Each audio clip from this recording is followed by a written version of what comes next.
उसे फिर हम कंटिन्यू करेंगे। और जिन दोस्तों के पास कैल्शियम की बुक्स नहीं है, जिन सिस्टर्स के पास कैल्शियम की बुक्स नहीं है, सर ये एकदम माइक ओपन है सर, वो डिस्टरबेंस कर रहे हैं, काफी आवाज आ ही नहीं रही।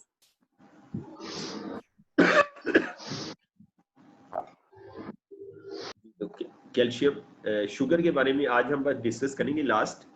इसके बाद फिर हम अपनी कैल्शियम का जो हमारा टॉपिक कंटिन्यू था ना, तो हम उस टॉपिक की तरफ जो है वो आ जाएंगे और उसे हम कंटिन्यू करेंगे। तो मैं ओवरव्यू दे दूं दोस्तों को, जो मुझे थोड़ी बहुत ही समझ आई है। बहुत अच्छी बात की थी मुस्फी भाई ने, गुलाम मुस्फी भाई ने, कि लबलब नहीं, ये इरफान भाई ने बात की थी। हाँ, लबलबा दो काम करता है ना, दो काम करता है। एक इंसुलिन की मिकदार का अंदाजा लगाता है और दूसरा इंसुलिन को डिटेक्ट करता है। ठीक है, एक ये मतलब अंदाजा लगाने का मतलब ये है कि उसे डिटेक्ट करता है, अंदाजा लगाता है कि खुराक कितनी आई है और इंसुलिन कितनी छोड़नी है। पहला काम तो ये है कि वो मिकदार का अंदाजा लगाता है इंसुलिन, और दूसरा जो है वो इंसुलिन छोड़ता है। तो ये दो अहम काम लबलबे के जो है वो होते हैं।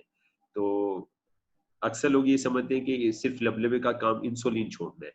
तो इससे फिर हमें पॉइंट ये समझ आया था कि शुगर लो क्यों होती है या हाई क्यों होती है। तो इसी काम को क्या होता है कि इंसान खुद मैनेज कर रहा होता है, या उसका जो मुआलिज है ना, वो मैनेज कर रहा होता है। तो उसने कितना खाना खाया और कितनी इंसुलिन चाहिए, इसको वो खुद से मैनेज नहीं कर पाता। ठीक है, डॉक्टर की हदायत पे वो पूरी तरह से अमल नहीं कर पाता। उससे कई दफा क्या होता है, खाना कई दफा ज्यादा खा लेता है मीठा, कई दफा कम खा लेता है। और कई दफा इंसुलिन की मिकदार वो एक ही तरह की जो है वो एक ही मिकदार इंसुलिन के जितने यूनिट ले रहा होता है उतने ही ले रहा होता है। तो इसकी वजह से क्या होता है, कभी उसकी शुगर हाई हो जाती है, कभी लो हो जाती है। और हाई और लो होने की वजह से क्या होता है कि उसके दूसरे जो जिस्म के हिस्से हैं वो अफेक्ट होते हैं। तो लबलबे के दो काम है, एक ये पता लगाना कि इंसुलिन कि कितनी मिकदार मैंने छोड़नी है और कितना खाना आया है, कितना मीठा आया है और कितनी इंसुलिन चाहिए कि वो काम बराबर हो जाएगा। एक ये अंदाजा लगाता है, दूसरा इंसुलिन छोड़ता है। दो काम है। तो ये जो निजाम है ये ऑटोमेटिक है ना। ठीक है, तो ये अल्लाह का बनाया हुआ निजाम है। तो हमारा जो लबलबा है वो खुद ब खुद इसको ना इसका अंदाजा लगाता है और खुद ब खुद इंसुलिन छोड़ता है। तो जब ये अल्लाह का बनाया हुआ निजाम मुआलिज के हाथ में चला जाता है, या वो इंसान जिसके शुगर हो गई है उसके हाथ में चला जाता है, तो शुगर में गड़बड़ होती है, या हाई हो जाती है या लो हो जाती है। तो एक ये बड़ा अच्छा पॉइंट हमें जो है वो पता चला था ना। ठीक है, तो अब हमने क्या करना होता है, हमने ये करना होता है कि वो जो कुदरती निजाम है ना, हम उसको उसके ऊपर हम इन्हिसार करते हैं। जो कुदरती निजाम है हम उसके ऊपर लेके आते हैं इंसान को, कि वो खुद से जो है वो अंदाजा लगाए, खुद से काम करने जो है वो लगे।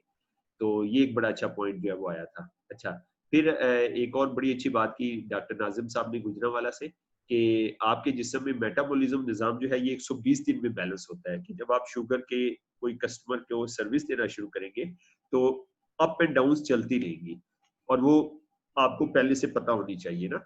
तो 120 दिन तक अप एंड डाउन चलती रहेगी, लेकिन आपने एक मुस्तकिल मिजाजी के साथ ना एक जो तरतीब बनानी है ना, उस तरतीब को लेके चलते रहना है। मसलन आपने बीसीएम की थेरेपी की तरतीब बनाई तो उसको लेके चले। और बीसीएम की थेरेपी की तरतीब जो है अगर आप डेली नहीं बना पा रहे शुगर के पेशेंट की, तो हफ्ते में 5 दिन कर ले, हफ्ते में 4 दिन कर ले। लेकिन वो तरतीब रेगुलर हो कि वो वॉक रोजाना करे, और थेरेपी बीसीएम की 4 दिन या 5 दिन जो है वो कर ले। अगर रोजाना करे तो शुगर वाला शुरू में तो बहुत अच्छा है। तो जब शुगर कंट्रोल हो गई है तो फिर बेशक वो 4-5 दिन पे आ जाए, तो कोई इसमें मजाका नहीं है। तो ये 120 दिन आपने और हमने ना टारगेट रखना है। तो फिर इंसुलिन, ये बात हुई थी कि इंसुलिन जो है ये दो तरह की इंसुलिन होती है ना। ठीक है, एक इंसुलिन जो है वो सेल बनाता है और दूसरी इंसुलिन लबलबा बनाता है। ठीक है, एक इंसुलिन सेल बनाता है और दूसरा लबलबा बनाता है। तो दो तरह की इंसुलिन जो है वो होती है। तो ये एक बड़ा अहम पॉइंट जो है वो सामने आया था कि एक तो इंसुलिन हमारा लबलबा छोड़ देगा, और फिर जो शुगर हमारे सेल के अंदर गई होगी, तो सेल के अंदर जो है इंसुलिन वो बनाता है, वो सेल बनाता है ना। तो दो तरह की इंसुलिन होती है। तो फिर एक और पॉइंट बड़ा अच्छा आया था कि जब शुगर 200 पे हो जाती है, तो छोटा पेशाब बार बार आने की वजह से तो क्या होता है, जिस्म में प्रोटीन की कमी हो जाती है। तो इसमें क्या होता है कि हमको ना हमें ये करना चाहिए कि कार्बोहाइड्रेट्स को कम कर देना चाहिए और प्रोटीन को बढ़ाना चाहिए। तो ये जो 200 शुगर हुई है, तो ये प्री डायबिटिक कंडीशन है। मतलब इसको आप शुगर इलनेस इंडस्ट्री इसको शुगर डिक्लेयर कर देती है और डिक्लेयर करके इलाज शुरू कर देती है, और जैसे ही इलाज शुरू होता है तो कहानी खराब हो जाती है। ठीक है, इंसान जो है वो गलत ट्रैक के ऊपर चल पड़ता है।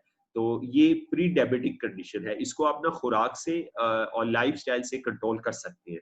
तो कभी भी 200 की शुगर पे ना आप उन्हें फौरन मेडिकेशन पे ना लाएं। फौरन फौरन से पहले आप लाइफस्टाइल को बदलें और खुराक को बदलें, उससे जो है वो उसको कंट्रोल कर लें आप ना। तो अगर आपने दवाइयों पे लगा दिया तो फिर कहानी खराब हो जाएगी, फिर उसका जिस्म जो है वो कह लें कि गैर मसनूई उसके ऊपर चल पड़ेगा। गैर मसनूई जो निज़ाम है ना, दवाई खाना और या इंसुलिन लगाना, उस पे चल पड़ेगा और उसकी आगे नुकसानात आपने और हमने काफी डिस्कस कर लिए। तो 200 से आप शुगर इवन के 220 भी है, उसको लाइफस्टाइल से और डाइट से आप कंट्रोल करके नॉर्मल ले आते हैं। और वीकनेस वो इसलिए महसूस कर रहा होता है, उस वीकनेस का जो है अक्सर फिर गलत फायदा उठाते हैं और उसे कहते हैं तुम्हें तो शुगर होगी इसलिए कमजोरी महसूस कर रहे हो, फटाफट दवाइयां शुरू कर दो। तो वीकनेस इस वजह से होती है, बड़ा अहम पॉइंट बताया एक दोस्त ने कि वीकनेस इसलिए होती है कि पेशाब बार बार आने की वजह से प्रोटीन जिस्म से निकल जाती है, तो प्रोटीन की कमी हो जाती है। तो हमें प्रोटीन की तरफ जो है वो ध्यान देना चाहिए। तो फिर हमने एक बड़ा अच्छा पॉइंट डिस्कस किया कि आप डायबिटिक लोगों को ना बहुत अच्छा फार्मूला है, हाफिज साहब ने भी इससे बहुत अच्छे रिजल्ट लिए कि उन्हें 2 सेल रिजुविनेशन और 2 चिटासन ना ये आप तीनों टाइम दे दें। 2 × 2 खाने से आधा घंटा पहले दे देना। तो ये आप शुगर वालों को भी दे सकते हैं, ये आप फालिज वालों को भी दे सकते हैं, हाई ब्लड प्रेशर वाले को भी दे सकते हैं, जिसका बाईपास डॉक्टर साहब ने कह दिया उसको भी दे सकते हैं, स्टंट डले हुए लोगों को भी दे सकते हैं।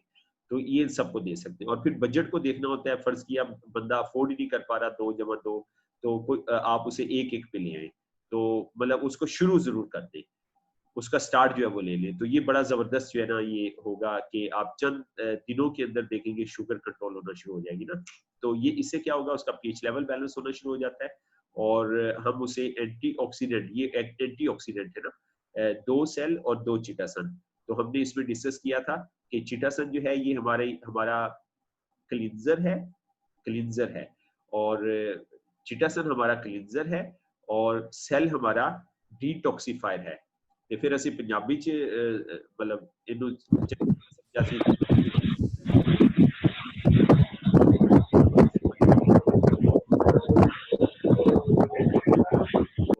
बल सफाई हम करते हैं ना, आपका तलक देहात से होगा। तो बल सफाई में क्या होता है, बल सफाई में कई इस्तेमाल होती है। ਤੇ रंबा भी इस्तेमाल होता है, खुरपा भी ਉਹਨੂੰ ਕਹਿੰਦੇ ਨੇ, रंबा भी कहते ने, ठीक है। या इधर पिंडी इस्लामाबाद में करंडी कहते हैं उसे, ठीक है, करंडी।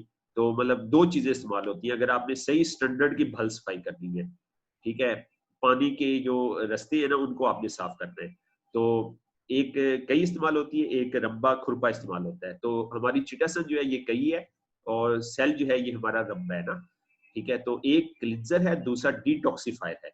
तो ये दोनों हम जब देंगे ना तो उनका ट्रैक सारा ना क्लियर होता जाएगा और माशाल्लाह उनके जिस्म का पीएच लेवल जो है ये बैलेंस होना शुरू हो जाएगा ना। तो पीएच लेवल बैलेंस करना ना ये बड़ा जरूरी है, बहुत जरूरी है और ये बड़ा इंपॉर्टेंट है पीएच लेवल को बैलेंस करना, ठीक है। इसके पीएच लेवल के बारे में एक पॉइंट आया था, आगे आके हम उसे ना डिस्कस करेंगे, जिसकी वजह से सारी खराबियां पैदा होती है ना।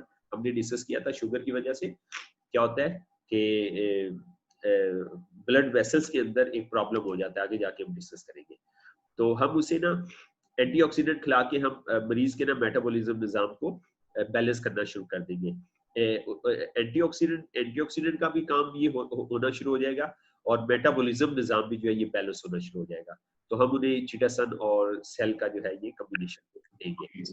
अच्छा, तो हमने ना कस्टमर को जो है वो ऐसे डील करना है कि हमने थोड़ा सा मेच्योर तरीके से डील करना है। अभी मैं एक कस्टमर को डील कर रहा हूँ तो मैंने उन्हें ये कहा है कि मैं आपको एजुकेट करूंगा और इसमें ऐसे ही है कि जो बेचारा मरीज होता है ना खुद, जो हमारा कस्टमर कहलाता है, हम उसे कस्टमर कहेंगे, हम उसे पेशेंट नहीं कहेंगे। तो उसके पास ना बहुत इल्म होता है। इल्म क्यों होता है कि उसने ना कई स्पेशलिस्ट को उसने रेफर कर लिया होता है, उसको जो है वो फीस दे के उसने अपना उससे सवाल पूछ लिए होते हैं। तो उसके पास काफी इल्म होता है। तो अब हमने कस्टमर को जो डील करना है उसे हमें बताना है, देखिए इल्म आपके पास पहले ही है, तो हम आपको और इल्म देके हम आपको इस लेवल पे लेके आएंगे कि आप अपने इस प्रॉब्लम को खुद मैनेज करें। और इसमें भी कोई वो नहीं है कि कोई दो राय नहीं है कि अपनी, अब किसी कस्टमर को शुगर है ना, उस शुगर को जितना अच्छा वो कंट्रोल कर सकता है उतना अच्छा उसका कोई भी नॉलेज कंट्रोल नहीं कर सकता। हाँ। उसे उसे ना पता होता है, उसे पता होता है कि मैंने कितना मीठा खाया आज, मैंने क्या बदपरेजी की है और मुझे कितनी डोज लेनी है, किस तरह इसको बैलेंस करना है, उसे पता होता है। तो हमें अपने कस्टमर को ना इस लेवल पे लेके आना है, उसे कहना है हम आपको इल्म देंगे, हम आपको बैकअप करेंगे, हम आपको लेटेस्ट रिसर्च बताएंगे, तो इसको कंट्रोल आपने खुद करना है। ठीक है, हम भी आपको सजेस्ट देंगे, तो हम भी आपको मशवरे देंगे, लेकिन इसको कंट्रोल आपने खुद करना है, क्योंकि अपने जिस्म के बारे में जितना आप जानते हैं इतना कोई और नहीं जानता। ठीक है, हम आपको सपोर्ट देंगे। तो मैं ये पॉइंट समझाना चाह रहा हूँ कि आप किसी तरह की रिस्पॉन्सिबिलिटी ना लें।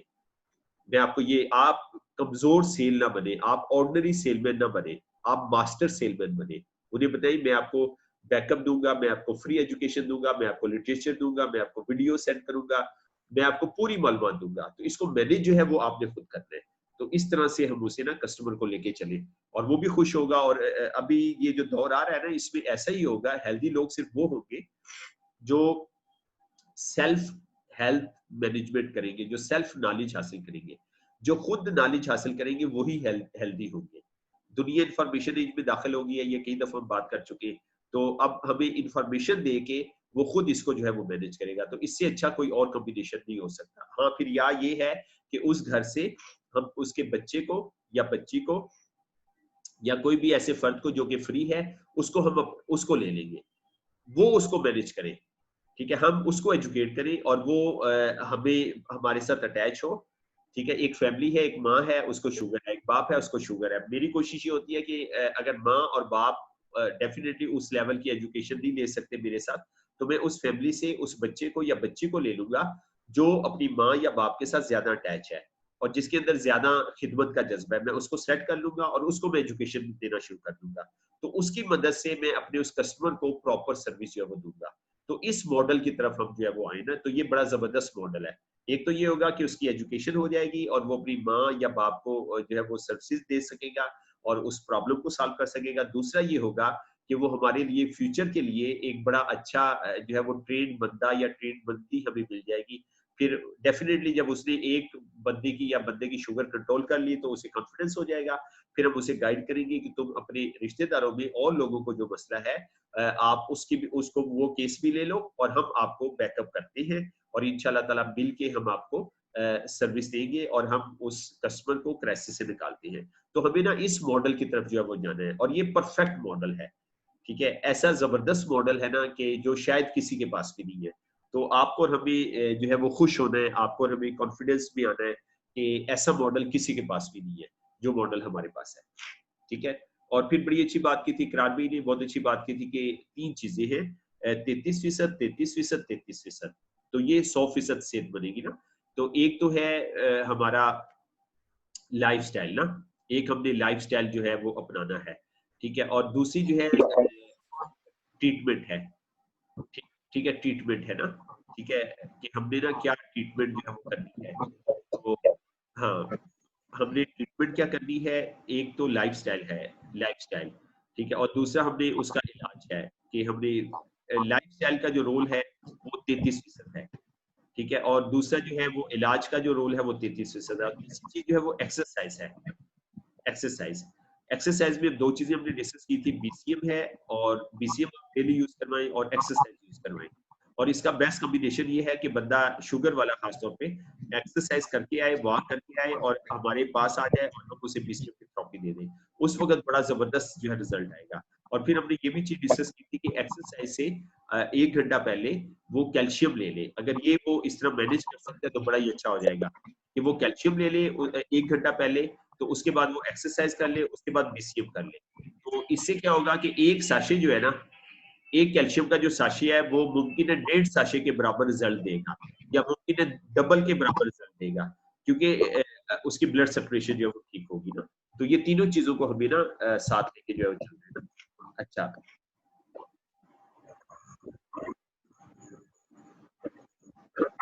ठीक है। तो एक और फिर पॉइंट आया था कि जब हम कार्बोहाइड्रेट्स लेते हैं ना, तो आधे घंटे के अंदर अंदर ये हजम हो जाते हैं ना, तो इसलिए हमें ना चिकासन और सेल जो है ये 30 मिनट पहले हमें ना इस्तेमाल करनी चाहिए।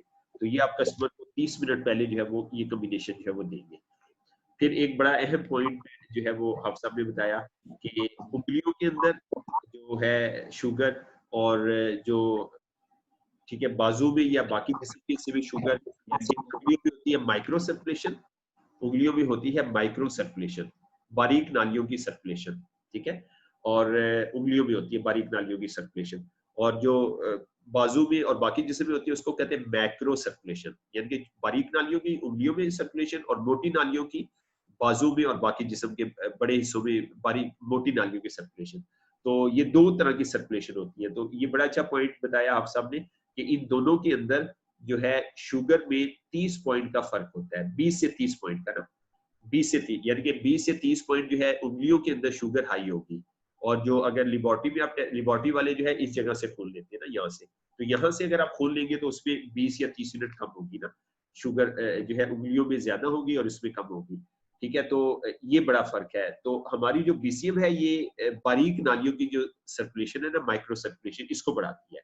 तो यहाँ पे जब वो शुगर कंट्रोल करेगी ना, यहाँ पे छोटी नालियों में कम करेगी, तो बड़ी नालियों में ऑटोमेटिकली होना शुरू हो जाएगी। तो ये बड़ा अच्छा पॉइंट हाफिज साहब ने जो है ये बताया हमें।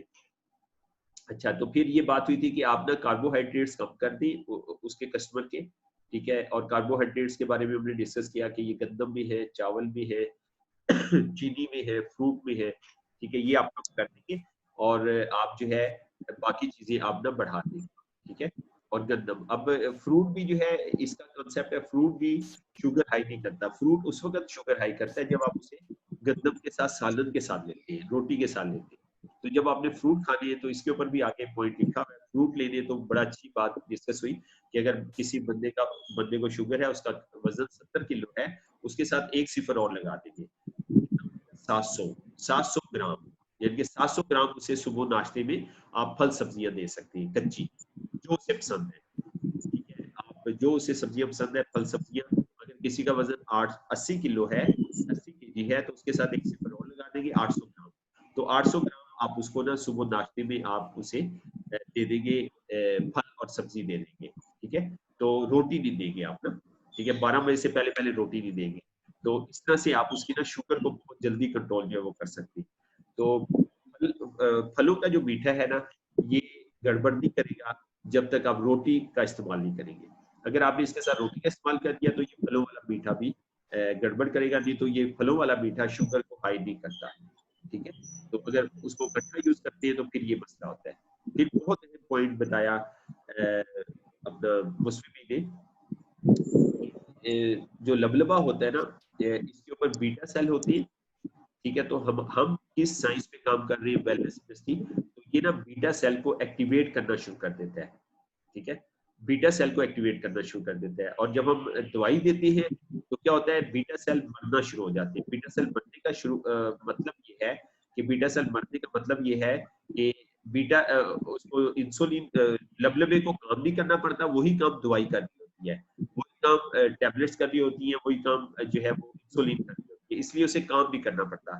जब उसे काम नहीं करना पड़ता, एक आप भी अगर खुदा ना करे बिस्तर पे पड़ जाए, तो अगर आप सिर्फ एक हफ्ता बिस्तर पे पड़ जाए, तो आप बस ज्यादा से ज्यादा वॉशरूम जाए तो आप देखेंगे आपको वैसी हम का कमजोरी हो जाएगी। इसी तरह क्या है कि बीटा सेल जो है लबलबे की, जब उसे काम नहीं करना पड़ेगा तो क्या होगा, वक्त के साथ साथ डेड होना शुरू हो जाएगी।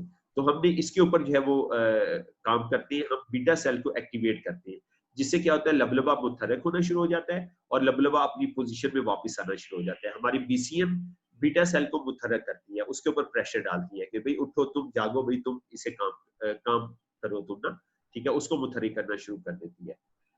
अच्छा, फिर एक बड़ी अहम बात आई थी कि हमारी कैल्शियम के ऊपर लिखा हुआ है हाइपरग्लाइसीम, कैल्शियम विद मेटाबॉलिक फैक्टर, ठीक है, कैल्शियम विद मेटाबॉलिक फैक्टर ना, ठीक है। और मेटाबॉलिक में हमारे पास कैल्शियम विद मेटाबॉलिक फैक्टर है, और लिपिड मेटाबॉलिक मैनेजमेंट टी है हमारे पास, जो ग्रीन टी है उसके वो भी मेटाबॉलिक है, और तीसरी हमारी बीसीएम, ये भी मेटाबॉलिक है। तो ये भी मेटाबॉलिक सिस्टम को बैलेंस करती है।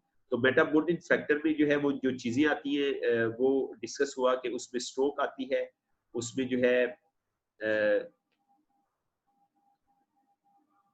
टाइप 1 शुगर आती है, टाइप 2 शुगर आती है, उसमें कोलेस्ट्रॉल आता है और उसमें ब्लड प्रेशर आता है।